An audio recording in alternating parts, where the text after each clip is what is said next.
আমি যেদিন শপথ গ্রহণ করি, শপথ গ্রহণ করার পর যখন আমরা সেখানে এন্টারটেইন করি, ওই সময় তাকে দেখা হলে মাননীয় প্রধানমন্ত্রীকে আমি যখন সালাম জানাই, তিনি আমাকে প্রথমেই যে কথাটা বললেন, জায়গাটা খুবই কঠিন, তো এটাকে ডিজিটাল পদ্ধতিতে নিয়ে যাও।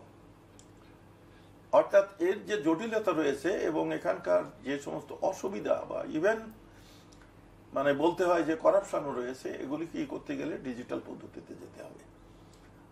আমাদের ভূমি ব্যবস্থা অলমোস্ট সেই সিএস খতিয়ান ব্রিটিশ টাইমে একই রকম। এই ওয়েস্ট বেঙ্গল, আমাদের বাংলাদেশ বা অন্য অন্য জায়গারও কিছু রয়েছে, কিছু কিছু হয়তো আপনাদের রাজ্যে পৃথক পদ্ধতি থাকতে পারে। তো আমরা এখন ডিজিটাল পদ্ধতিতে যাওয়ার দিকে এটা শুরু হয়েছে, মাননীয় প্রধানমন্ত্রী সেটা ডিজায়ার করেন। এবং ডিজিটাল পদ্ধতিতে আমাদের যেমন জরিপ এবং ই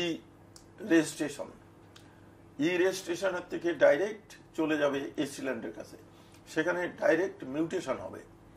তো এই মিউটেশন হয়ে ডাইরেক্ট রেজিস্ট্রেশন, মিউটেশন হয়ে নামজারি এবং খাজনা সবগুলি একেবারে ই লাইনে হবে। করতে গেলে এখানে যে প্রতিবন্ধকতা রয়েছে, জটিলতা রয়েছে, সেইগুলিকে কাটায় উঠে এটাকে পুরোপুরি একটা ডিজিটাল পদ্ধতিতে যে খতিয়ান খুলে নামজারিগুলি করে আমাদেরকে নিয়ে আসতে হবে এবং অফিসগুলি সেই কায়দায় তৈরি হবে। এবং যে কোনো ব্যক্তি সে অফিসে তাদের যেতে হবে, কিন্তু অফিসে যে সেখানে পদ্ধতি ব্যবহার করে জায়গায় বসে রেজিস্ট্রি করে নাম জারি করে খাজনা দিয়েও চলে আসতে পারবে উইদিন ফিউ মিনিটস। এখন এই পদ্ধতিতে আমরা যেতে চাই। আচ্ছা, এই পদ্ধতিতে যেতে গেলে তো সেখানে একটা সময়ের দরকার, কারণ আমাদের ল্যান্ডগুলি নিয়ে এ দেশেও রয়েছে, আমাদের দেশেও রয়েছে অনেক ডিসপুট এবং সেগুলি সিভিল মামলাও রয়েছে। আর যেখানে মামলা রয়েছে সেখানে আদালতের হস্তক্ষেপ করার কারো কোনো অধিকার নেই, মন্ত্রণালয়ও পারবে না। ফলে এগুলি মামলা যেগুলি কমপ্লিট হয়ে যাবে সেগুলি আমরা নিয়ে আসতে পারবো, বা সেখানে আমরা যখন এগোবো তখন জনগণও হয়তো স্বতঃস্ফূর্তভাবে কোর্টের মাধ্যমে ফয়সালা করে চলে আসতে পারে। এবং বিশেষ করে পার্টিশন কেসটা জনগণকে, এর সঙ্গে কিন্তু আমাদের জনগণের পার্টিসিপেশন একটা বড় জিনিস বলে আমি মনে করছি। কারণ যে কোনো এই বিষয়টাই টোটাল পিপুলকে নিয়ে, টোটাল পপুলেশনকে নিয়ে, আর টোটাল কান্ট্রির ম্যাপটাকে নিয়ে। ফলে এটাকে করতে গেলে তো সেখানে পিপুল রিলেটেড, তারা যদি ফুল কোঅপারেশন করে তাহলে কিন্তু আমাদের কাজগুলি সহজ হবে। আমাদের মাননীয় প্রধানমন্ত্রী ইতিমধ্যে বারবারই করেছেন 3 ফসলি জমি, 2 ফসলি জমি।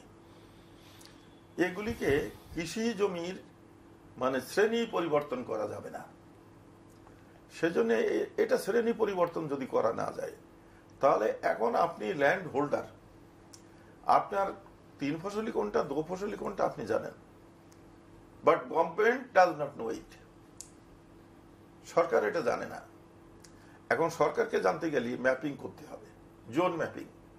সেখানে 3 ফসলির একটা চিহ্ন থাকবে, কালার থাকবে, 2 ফসলির কালার থাকবে, 1 ফসলির কালার থাকবে। এটা জনবসতি এলাকা, এটা হচ্ছে বাণিজ্যিক এলাকা, এটা শিল্প এলাকা। এরকম এলাকাটাকে, জোনটাকে ভাগ করতে হবে। জলাভূমি, চরাভূমি, খাল, নাল, নদী বা এগুলি মৎস্য জলাশয়, এগুলি চিহ্নিত করতে হবে। চিহ্নিত করলে তখন কিন্তু আমরা জলাভূমিকে যেমন জলাভূমি করে রাখবো, এটা প্রকৃতির জন্য দরকার। মৎস্য এলাকাগুলিকে সেগুলি সংরক্ষণ করা যাবে। অ্যাট দি সেম টাইম কৃষি জমিকে আমরা কোনো ক্রমে শ্রেণী পরিবর্তন করতে দেব না। আরও খবরের আপডেট পেতে সাবস্ক্রাইব করুন আমাদের ইউটিউব চ্যানেলটি আর বেল আইকনে ক্লিক করুন নোটিফিকেশনস পেতে।